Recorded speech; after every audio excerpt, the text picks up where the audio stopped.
کیوں نہ کھاؤں؟ کہ اس کا اثر پڑے گا تیرے وجود پہ، کھاؤ گے غیرت کی کمی ہو جائے گی۔ ہر وہ حیوان میں نے حلال کیا جو ویجیٹیرین ہے۔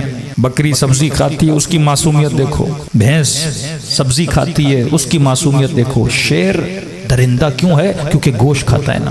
تو درندہ صفت حیوانوں کا گوشت کھاؤ گے کیا بنو گے؟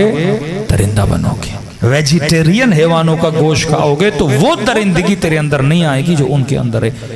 ایک درندہ حیوان کے کھانے سے بندہ درندہ بنتا ہے، ایک کم غیرت حیوان کے گوشت کھانے سے بندے کی غیرت کم ہوتی ہے۔ اس کا تعلق ہے جسم سے۔ اب آپ کے ذہن میں ایک سوال آتا ہوگا کہ مولانا یہ جو شیعوں کے گلے کاٹتے ہیں، یہ جو 5 سالہ بچوں کا گلا اس کی ماں کے سامنے کاٹتے ہیں، یہ جو موصل میں 400 جوانوں کو زندہ دفن کرتے ہیں، یہ جو اردن کے پائلٹ کو زندہ زندہ جلاتے ہیں، یہ جو شام میں ٹیلی فون کی تاروں سے خواتین کے گلوں کو گھونٹتے ہیں، یہ جو پارا چنار کے شیعوں کی ٹانگیں کاٹتے ہیں، یہ جو لوگوں کی قمیصوں کو اٹھا کے ان کی کمر پہ زنجیروں کے نشانوں کو دیکھ کے پتھر مار مار کے ان کو قتل کرتے ہیں، کیا انہوں نے بھی کوئی کتا کھایا تھا؟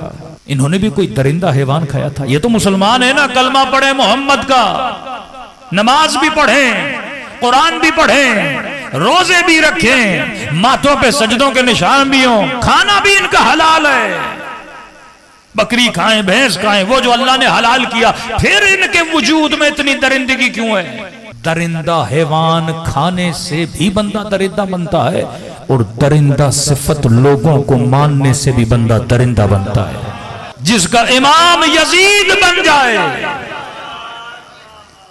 جو ظالموں کا عشق اپنی دل میں پالنے لگے، وہ بھی بندہ کیا ہو جاتا ہے؟ درندہ ہو جاتا ہے۔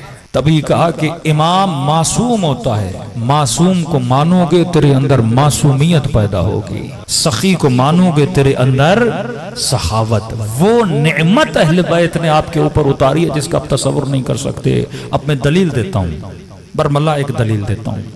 جتنی محبت مکتب اہل بیت والوں کے دلوں میں ہے کیا کسی اور کے دل میں ہے؟ جتنی نرمی قلوب اہل بیت کے ماننے والوں میں ہے کسی اور کے دل میں ہے؟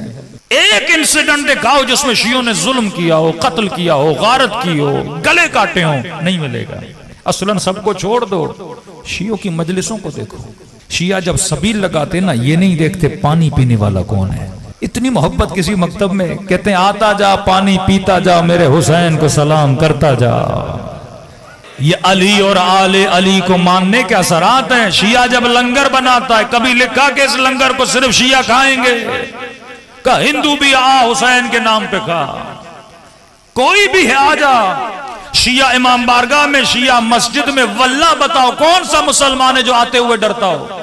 بے باک ہو کہ ہماری مسجدوں میں، ہماری مجلسوں میں، ہمارے فرش اعضاء پہ ہر مسلمان آتا ہے، کیونکہ ان کو پتا ہے شیعوں سے کوئی نقصان نہیں ہے۔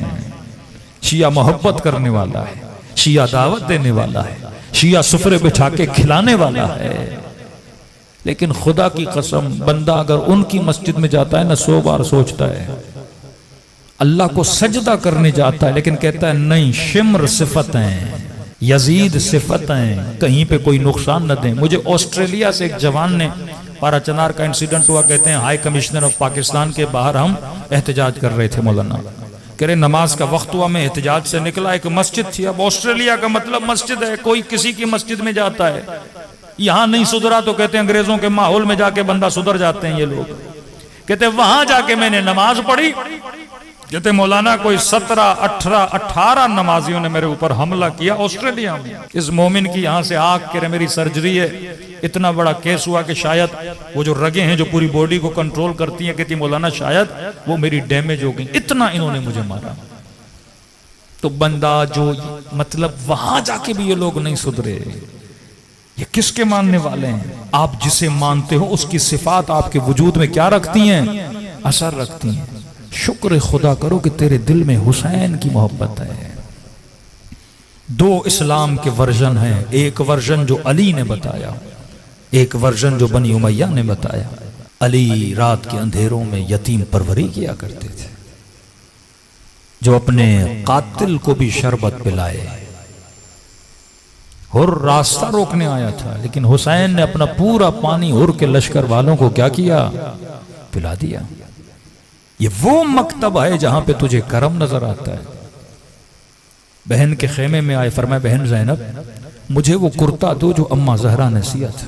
ایک طرف نرمی بڑی ہے اہل بیت میں، لیکن اصولوں پہ پھر کمپرومائز نہیں ہے، کہتے ہیں سر کٹا دیں گے اصول کو نہیں چھوڑیں گے۔ نبی نے کہا ایک ہاتھ میں سورج رکھو دوسرے ہاتھ میں چاند رکھو، میں اللہ کی توحید کو نہیں چھوڑوں گا۔ ابو سفیان آیا، علی اگر بولو تو میں مکے کی گلیوں کو اپنے فوجیوں سے بھر دوں۔ امام نے فرمایا علی کو تیری مدد کی ضرورت نہیں ہے۔ کبھی حق لینے کے لیے بھی انہوں نے غلط راستہ اختیار نہیں کیا، اصولوں پہ کمپرومائز نہیں کیا۔ آج آپ کے اصولوں پہ ضرب ماری جا رہی ہے۔